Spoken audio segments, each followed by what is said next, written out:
Hey, Shalom, it's your brother 𝤉𝐄𝐅𝐿. Alright, first and foremost, I want to give all praises to the Most High, Yahawah, Bahashem, Yahawashi, Bahashem, 𝐉𝐄𝐄𝐅𝐿. I want to give double honors to the apostles and the elders of Great Millstone. I want to say Shalom to all the brothers and, of course, the few sisters who are pursuing this truth in sincerity. Alright, may the blessing of election be upon your house. Yesterday, we have our usual class stream on Saturdays here in the Dallas camp.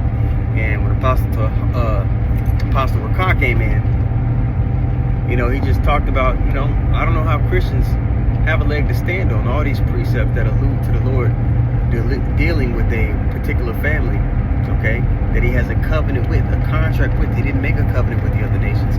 And we decided to go to Romans, the 9th chapter, but we read it in the GNT. So I want to share it with you all again for those who didn't catch the class yesterday. All right, so this is Romans 9. I'm going to start at verse 3 here.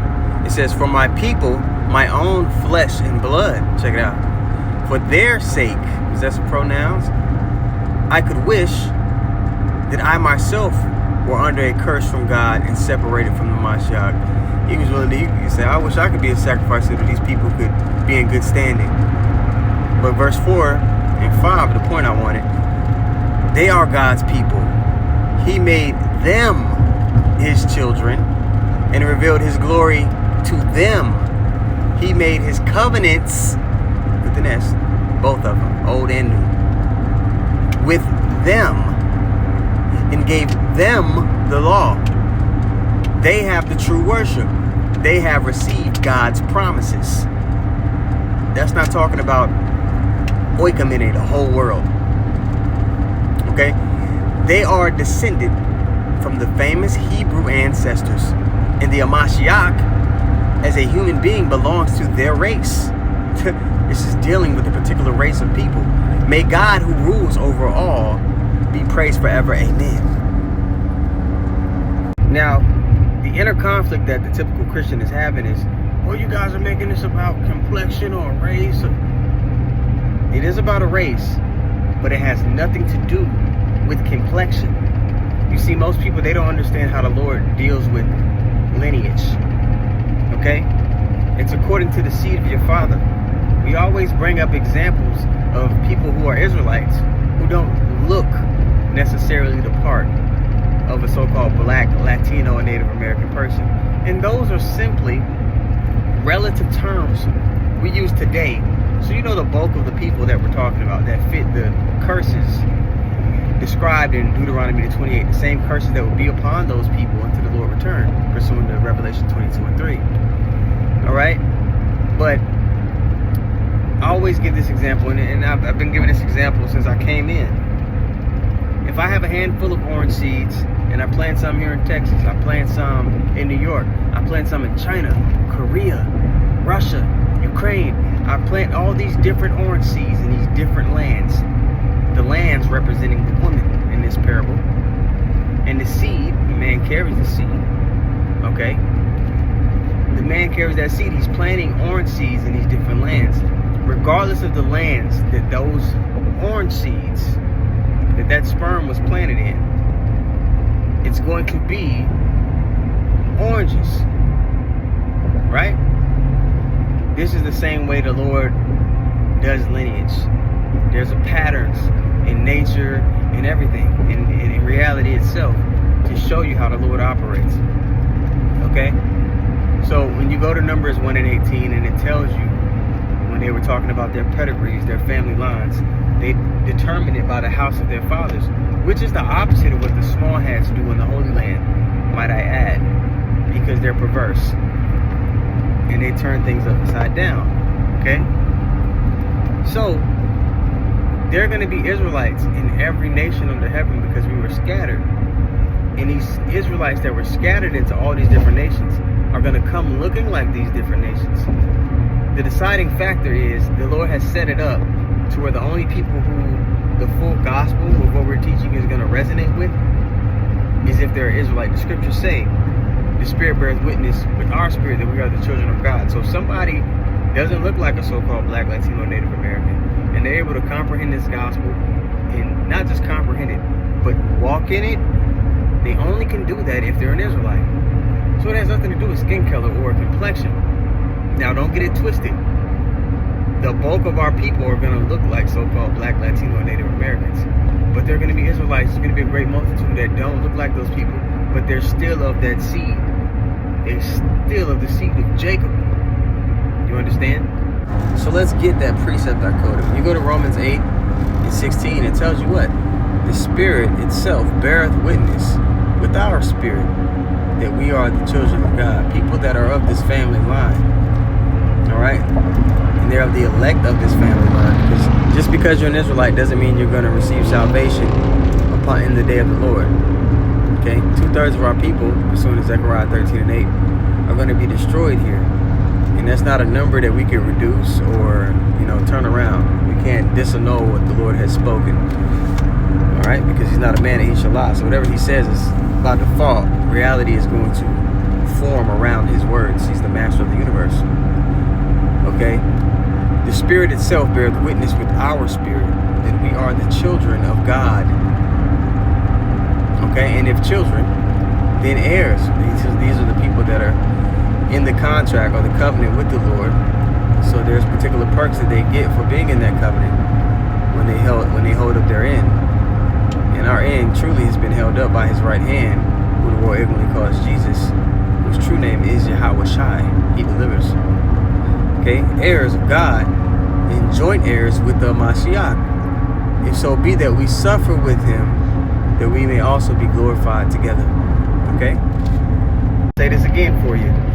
I mentioned the seed earlier in the lesson. So we're going to look up some precepts, all right, so that you know that isn't something I'm just making up. We're going to look up some words so you understand, hey, this, in fact, is indeed how the Lord operates. Why was I never taught this? Okay? Let's get into it. So let's get that precept I quoted. When you go to Romans 8:16, it tells you what? The Spirit itself beareth witness with our spirit that we are the children of God, people that are of this family line. All right? And they're of the elect of this family line. Because just because you're an Israelite doesn't mean you're going to receive salvation in the day of the Lord. Okay? 2/3 of our people, pursuant to Zechariah 13:8, are going to be destroyed here. And that's not a number that we can reduce or, turn around. We can't disannul what the Lord has spoken. All right? Because he's not a man that he shall lie. So whatever he says is by default. Reality is going to form around his words. He's the master of the universe. Okay? The Spirit itself beareth witness with our spirit that we are the children of God. Okay? And if children, then heirs. These are the people that are in the contract or the covenant with the Lord. So there's particular perks that they get for being in that covenant when they hold up their end. And our end truly has been held up by his right hand, who the world ignorantly calls Jesus, whose true name is 𝐉𝐿𝐿. He delivers. Okay? Heirs of God and joint heirs with the Mashiach. If so be that we suffer with him, that we may also be glorified together. Okay? Alright, so we go to Isaiah 59th chapter. And I'm actually I'm going to just start at verse 19 here. Right, we're on the left side in the KJV. This is the Blue Letter Bible app. It's a great tool for you to use when you want to look up the Strongs. Okay, you can use any Strong's Concordance app or any Strong's Concordance, but here at Great Millstone, we just so happen to use this tool. It's very useful. Isaiah 59:19. It says, "So shall they fear the name of the Lord from the west." Now, the bulk of the nation of Israel, okay, are going to be in captivity in Babylon the Great, which is America. It's the epicenter in which the Edomites, the elites of Edom, this nation or corporation, shall I add, it's the main corporation or country that they use to forward their agenda in the earth. America sits at the head of NATO and the EU. Okay, so in conjunction with this, the scriptures also in Jeremiah talk about us being delivered from the north country. So it's giving you west and north. Northwestern hemisphere gives you a location, tells you the people that will be ruling Babylon the Great in Psalms 137 verses 7 and 8. So many clues, man, for you to get the full picture of what the hell's going on. All right, this is Isaiah 59:19 again from the top. "So shall they fear the name of the Lord from the west, and his glory from the rising of the sun, when the enemy shall come in like a flood." And we see it's in the works now. All right. with the ICE and all the, all these different things that they're blaming, the so-called Black, Latino, Native American, and the speckled bird Israelites as the problem in America, all over the world, and they say they're going to crack down on it. So they're trying to justify their bloodthirst, okay? Because it's in the Edomite to want to get rid of Israelites. It's in them to want to harm us, okay? Going all the way back to their forefather Esau, when he was given the secondary blessing by Isaac. He said in his heart in Genesis, what did he say? The days of my father have come to pass, this will I slay my brother Jacob. That energy is still within them, okay? When the enemy shall come in like a flood, the Spirit of the Lord shall lift up a standard against them. But as this enemy comes in, the scriptures say that a standard is going to be lifted up, meaning we're going to be protected. Now, when you look up that word standard there, let's go get that really quick. Because, yeah, we persuade men by the terror of the Lord. But at the same time, we let them know there is a way of escape. There's a particular conduct, mindset, okay? That you're going to have access to this covering, to have access to being a part of that standard being lifted up. There's a way you got to walk in. There's an understanding that you got to have, okay? Now, it talks about to flee, escape. There is a way to escape, but you're going to be in the midst of the straight gate, S-T-R-A-I-T, meaning a pathway of difficulty. Okay, to flee, escape, take flight, depart, disappear. Okay, so the Lord's going to allow us to be delivered out of this Egypt in a greater fashion than we were delivered out of the old ancient Egypt. Okay, and you can read about that in, I believe, Jeremiah, the 16th chapter. All right, now let's go back to it. Verse 20, and the Redeemer shall come to Zion. The Redeemer is, of course, Yahawashi. Shall come to Zion, and unto them that turn from transgression in Jacob. Man, it's just so plain. In Jacob, saith the Lord. Verse 21, as for me, this is my covenant with them. This isn't everybody. This covenant isn't everybody. Saith the Lord, my spirit that is upon thee, and my words which I have put in thy mouth, shall not depart out of thy mouth, nor out of the mouth of thy seed, nor out of the mouth of thy seed's seed, saith the Lord, from henceforth and forever. So the prophets are always going to be Israelites. Those who the Lord uses to bring out the truth of the matter, to shine light on the pathway to salvation, they're always going to be Israelites. Always. If they're speaking 100% truth, going into the prophecies, breaking it down thoroughly, it's only because they're an Israelite that they have access to that knowledge and wisdom, and the Lord is choosing to use them. Now, you have people that are of other nations that might tell you some truth, but they never have quite the full 100% truth as to the mindset to be in and the way to walk in. Okay, the Lord might let them speak a little bit of truth here and there, but the people that are going to have the full understanding so that you can receive salvation, it's always going to be Israelites. It's going to be the prophets. Surely the Lord God doeth nothing, but he reveals his secrets unto his servants, the prophets, says Amos 3:7. Now we're going to look at this word seed here, and it's going to tell you straight up, it's talking about the man's seed, that seed line. Okay.